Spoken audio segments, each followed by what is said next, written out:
Welcome to Mobility Monday. This week is our third week focusing on the shoulders specifically. To start, you've probably seen this one at the academy a few times. This is just our basic wall angel. You're trying to keep your heels, your butt, and your head in contact with the wall, and your goal is to keep the small of your back as close to the wall as possible as you're doing this movement.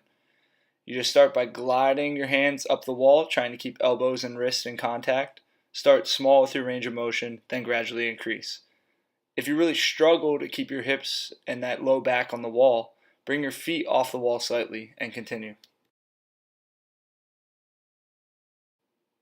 The next exercise involves strengthening the scapular region with a little bit of light weight added. Starting in just your regular hinge position, hamstrings engaged, the first step is just to engage the scaps, pinching them toward the midline. Then you're rowing your elbows tight to the body, making a W with your hands, pressing those hands out, bicep in line with the ear, and then gliding back, going the same way back as you came out in the movement. This is going to cause a little bit of stability to be needed and a little bit of control through that scapular region. For the next movement, you'll need a box about 6 inches off the ground. Placing your hands on the box, head slightly off the ground, you're just going to be lifting your hands off the ground by engaging the scapular region of your body. You can use different hand positions for this, so the hands can be facing in, the hands can be facing down, or even twisting them out as well. Lift off the box for around 3 seconds to start, holding that position, and then lower back down. Over time, you can increase that time that your hands are off the box. Biceps should always be in line with the ears. Engage the scaps. Again, this exercise involves using a little bit of resistance to work through a range of motion.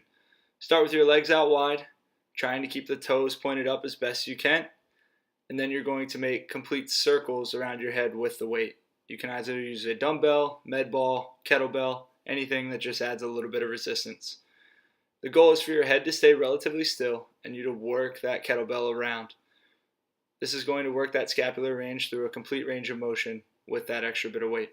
One final thing to focus on is your hips, making sure your hips and shoulders are stacked over each other. The last exercise involves working the scapular region again through a circular range of motion. Hanging from a pull-up bar, all you're trying to do is complete circles with your shoulders. Stay in control of the movement all the way through the circles, keep your core engaged, and gradually try to increase the distance you cover with those circles. You can either do clockwise or counterclockwise for those circles. If you struggle to do this movement from a dead hang at first, prop your feet up on a box and put pressure on your feet. That way you can just focus on the circular motion.